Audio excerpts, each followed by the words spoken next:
Si las puertas se te han cerrado, recuerda que siempre hay una puerta abierta para ti. Puerta Abierta, un programa con el doctor Guillermo Torres.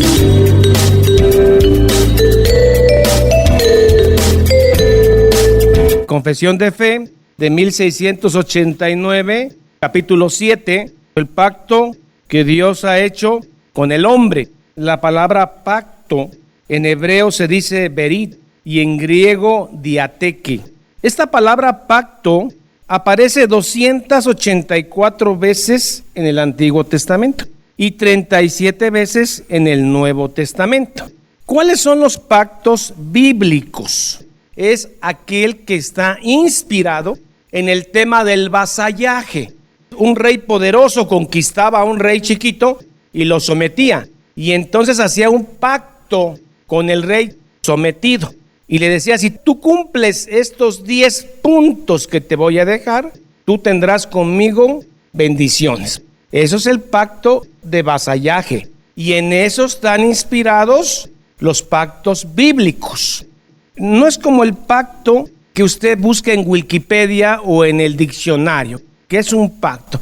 Es aquel acuerdo en que entre dos personas o más llevan a cabo y cumplen las condiciones establecidas. Eso es de acuerdo al diccionario. Pero realmente aquí los pactos bíblicos, el hombre no tiene nada que ofrecer al que está haciendo el pacto por condescendencia. No, sí tiene que ofrecer la obediencia. Pero esa obediencia viene de Dios. El hombre no tiene nada que ofrecer. Por eso estos pactos son un acto de condescendencia.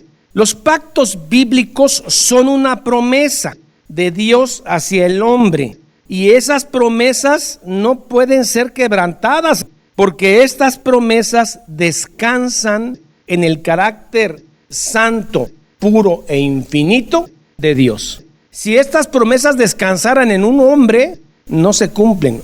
Pero estos pactos descansan en el carácter santo de Dios. Por eso el pacto que Dios hace, lo cumple. Los pactos bíblicos tienen un modelo.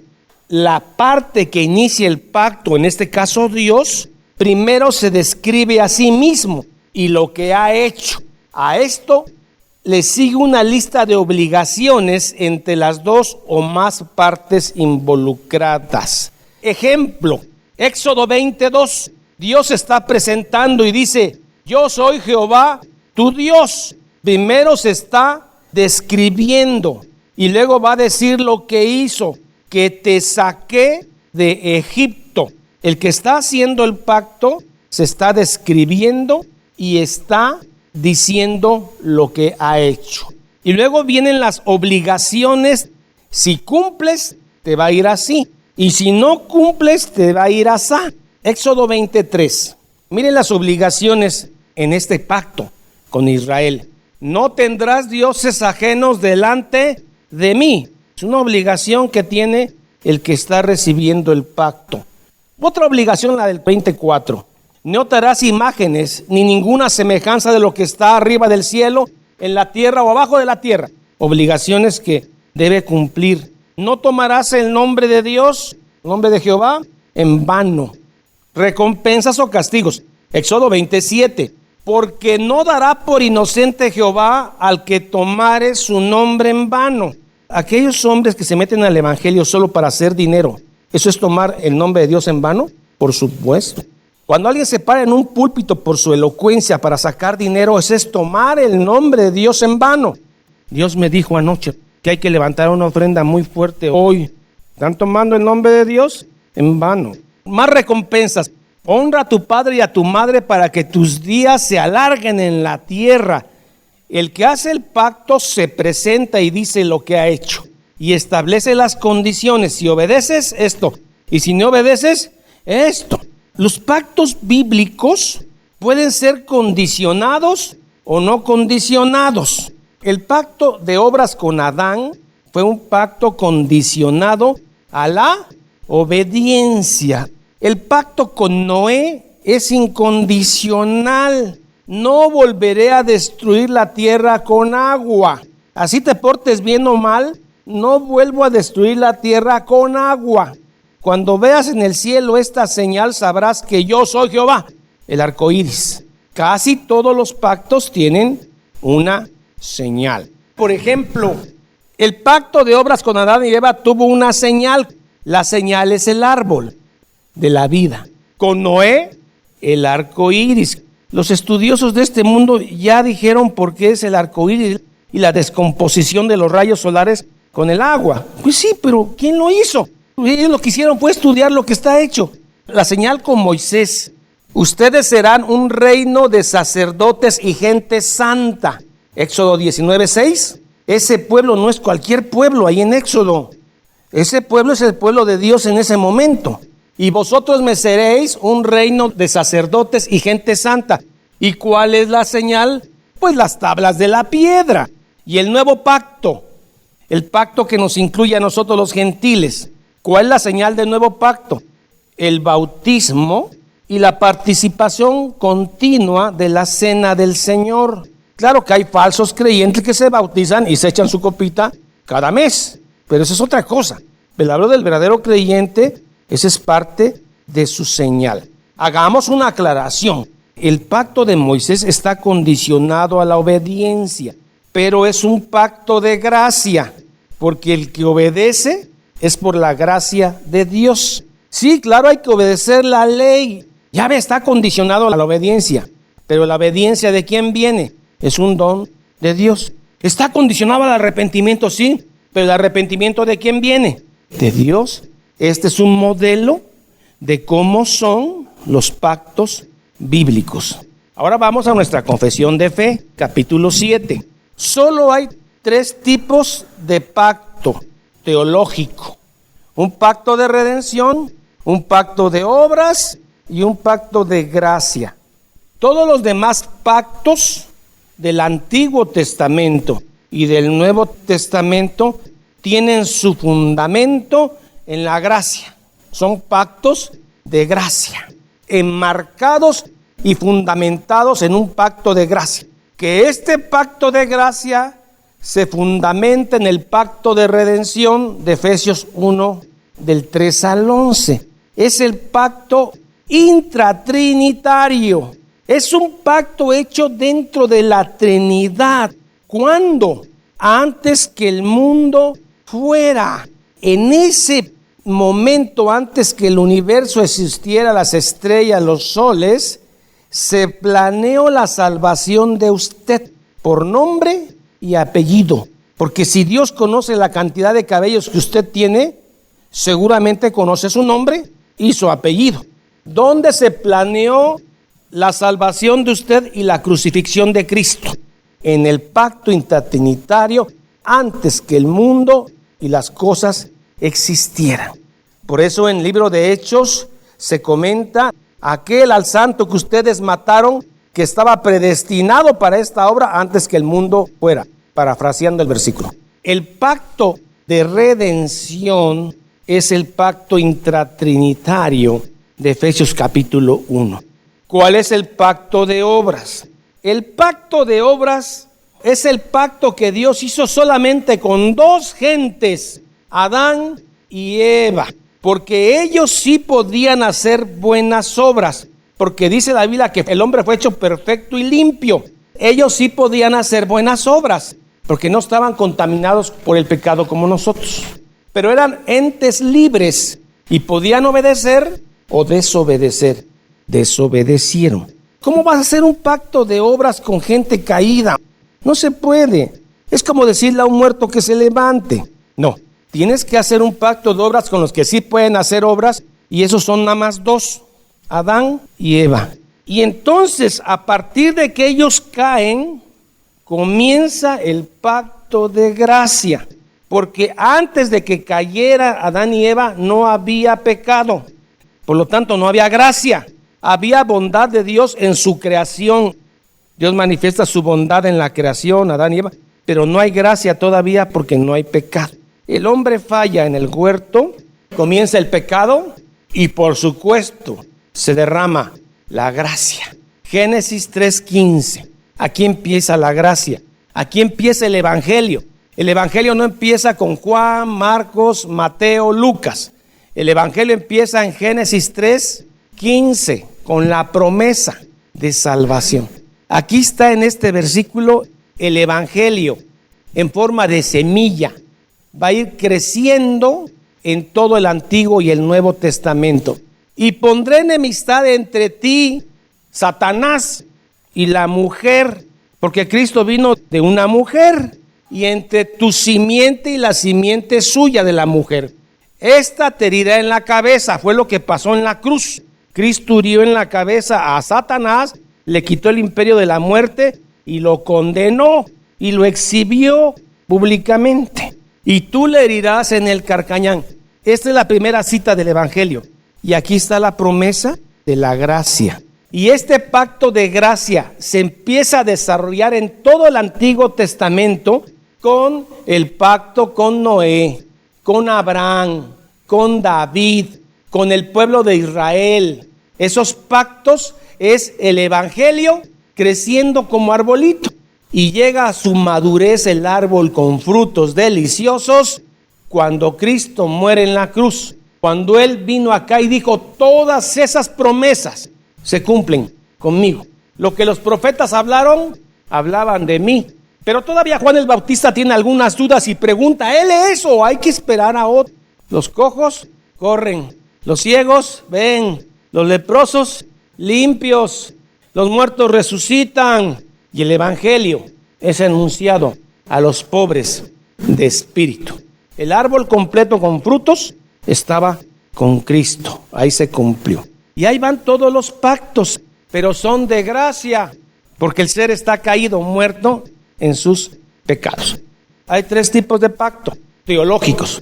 El pacto intratrinitario, el pacto de obras y el pacto de gracia, que incluye todos los pactos, tanto el de Noé, el de Abraham, el de David. 21 pactos son de gracia.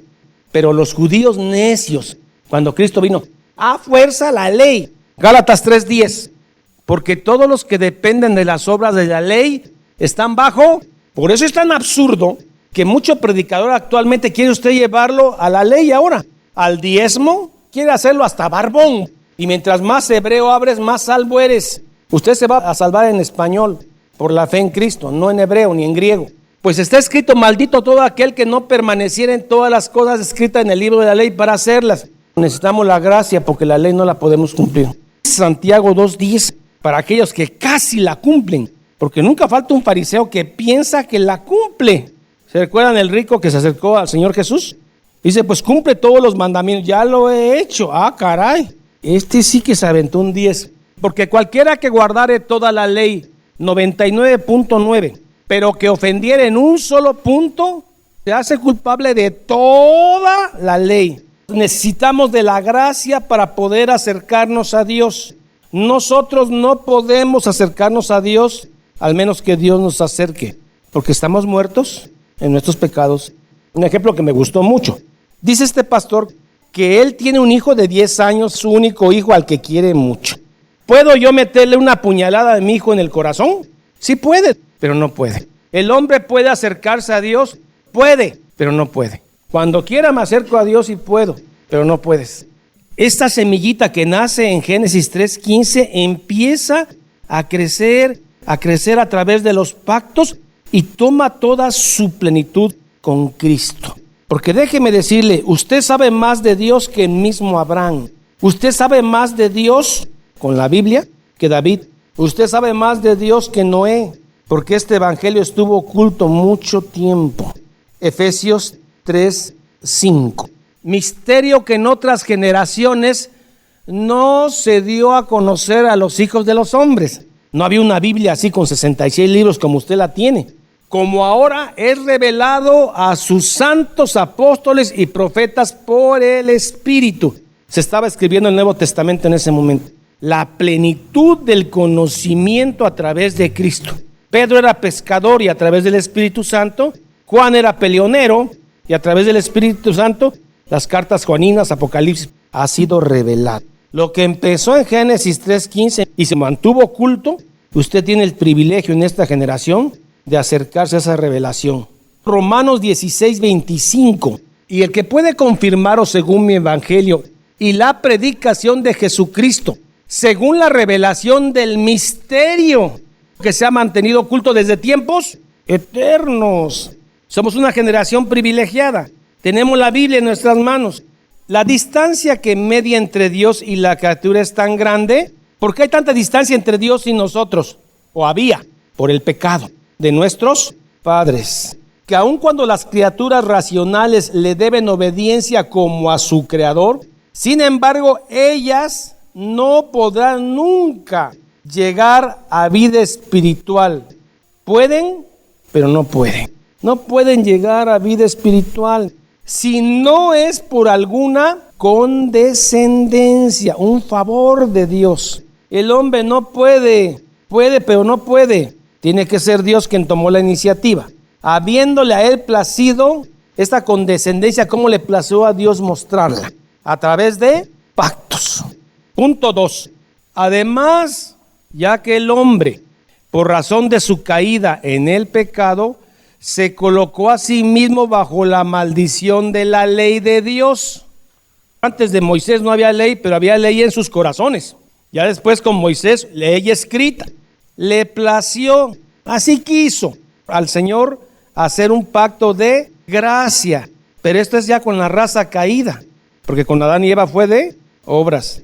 Le plació al Señor hacer un pacto de gracia, según el cual Dios ofrece libremente a los pecadores vida a través de Cristo, exigiéndoles la fe en este Cristo. Pero ¿cómo le vas a exigir fe a un muerto? Es un don de Dios, exigiéndoles la fe en este, para que puedan ser salvos, prometiendo dar el Espíritu Santo a todos aquellos que ha ordenado para vida eterna. Antes de conocer a Cristo, uno dice, se acabó todo. Pero Dios me había escogido antes que el mundo se formara. Todavía no lo entiendo, pero lo creo, porque está en la Biblia. Y entonces yo no me pongo a pensar por qué mi abuelita no conoció a Cristo. No, me pongo a pensar cómo es que yo conocí a Cristo, que ha ordenado para vida eterna, dándole así voluntad y capacidad para creer. El hombre no tiene voluntad ni capacidad para creer, Dios se la da. San Agustín decía, da lo que mandas y manda lo que quieras, Señor. Punto 3 y terminamos. El pacto de Dios es revelado ¿en dónde? En el Evangelio, no en la naturaleza. ¿Cuándo empezó ese pacto? Génesis 3:15, ahí empieza el Evangelio. En primer lugar a Adán, pero ya cuando había caído, no antes. A Adán en la promesa de salvación a través de la simiente de la mujer. ¿Quién es la simiente de la mujer? Cristo. Y luego paso a paso hasta la entera revelación de salvación del Nuevo Testamento. Y a través de todo el Antiguo Testamento ese embrión da un arbolote lleno de frutos. Hebreos 1:1. Ahora Dios le plació hablar a través de su Hijo, ya no de profetas como anteriormente. Es la única fuente de revelación, la Escritura, no la almohada. Dios me dijo ayer. El Dios me dijo ayer es blasfemo. Que Dios tenga misericordia de esa gente. La salvación de los elegidos está basada en un pacto de redención que fue trazado en la eternidad entre Dios Padre e Hijo. El pacto de gracia se sustenta en el pacto de la redención. El pacto de gracia que se va a dar en Génesis 3:17 fue planeado en el pacto intratrinitario. La salvación de los elegidos está basada en un pacto de redención que fue trazado en la eternidad entre Dios Padre e Hijo. Y es únicamente a través de la gracia dada en este pacto que todos los descendientes de Adán caído, quienes han sido salvados, el remanente, los elegidos, han obtenido vida e inmortalidad bendita. Pues los términos de bendición que aplicaban a Adán, que era un pacto ¿de qué? De obras, no son aplicables ¿a quién? A su posteridad para ser aceptados a Dios. Porque nosotros sí traemos el pecado ya en los genes. ¿Qué dice David? En pecado he sido formado, en pecado me concibió mi madre. Un muerto no se puede acercar a Dios. Tiene que ser resucitado. Tiene que nacer de nuevo. Y los que nacen de nuevo no nacen de voluntad de sangre ni de carne humana, sino de mi Padre que está en los cielos. Hebreos 9:15, ¿dónde está el nuevo pacto? En gracia, todos son de gracia. El nuevo pacto es en Cristo, en su sangre. Así que por eso es mediador de un nuevo pacto. Pero son de gracia todos estos, para que interviniendo muerte para la remisión de las transgresiones que había bajo el primer pacto, los llamados reciban la promesa de la herencia eterna. ¿Dónde está el nuevo pacto? El de Cristo en el Antiguo Testamento. Jeremías 31:31. Ya está prometiendo que va a haber un árbol con fruto. He aquí vienen días, dice Jehová, en los cuales haré nuevo pacto con la casa de Israel y con la casa de Judá. Está hablando de la iglesia. Actualmente hay un Israel y no es el que está en Palestina, es la iglesia, somos nosotros, el Israel espiritual. Haré nuevo pacto con la casa de Israel, con la casa de Judá.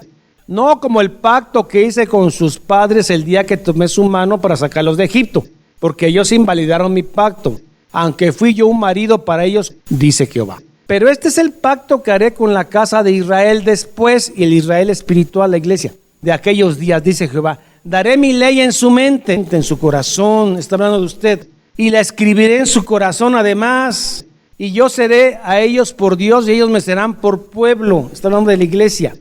Y no enseñará más ninguno a su prójimo. No quiere decir que no haya maestros ahora, pero habla de eso que no puede enseñar el hombre, que lo enseña el Espíritu Santo. No enseñará más ninguno a su prójimo ni ninguno a su hermano diciendo, conoce a Jehová, porque todos me conocerán desde el más pequeño de ellos hasta el más grande, dice Jehová, porque perdonaré la maldad de ellos. No está hablando del mundo, está hablando de usted. Isaías 53:10. Y no me acordaré más de su, cuando llegue el día del juicio y usted esté en el tribunal de Cristo frente al trono blanco, en ese momento la sangre de Cristo es a favor de usted y no se acordará más de su pecado. Henos aquí, Señor, humillados por nuestro pecado, ante el justísimo, santísimo. Su poder a través de su palabra es tan tremendo y nos declara que usted es justo, santo, purísimo. Y nosotros somos pecadores, redimidos por gracia. Y la sangre de Cristo será a nuestro favor en aquel día. Gracias por habernos escogido desde antes que el mundo fuera. Gracias, Señor. En el nombre de Cristo Jesús. Amén. Jehová es mi pastor, nada me faltará. En lugares de delicados pastos me hará descansar. Junto a aguas de reposo me pastoreará. Confortará mi alma. Me guiará por sendas de justicia por amor de su nombre. Aunque ande en valle de sombra de muerte, no temeré mal alguno, porque tú estarás conmigo. Tu vara y tu cayado me infundirán aliento. Aderezas mesa delante de mí en presencia de mis angustiadores. Unges mi cabeza con aceite, mi copa está rebosando. Ciertamente el bien y la misericordia me seguirán todos los días de mi vida, y en la casa de Jehová moraré por largos días. Salmo 23. Esta es la paz que Dios te da a través de su palabra. Busca un grupo de personas que te ayuden a leer e interpretar la Biblia. Te invitamos a escuchar el programa Puerta Abierta con el doctor Guillermo Torres, pastor de la iglesia La Familia de Dios. Todos los días por esta estación.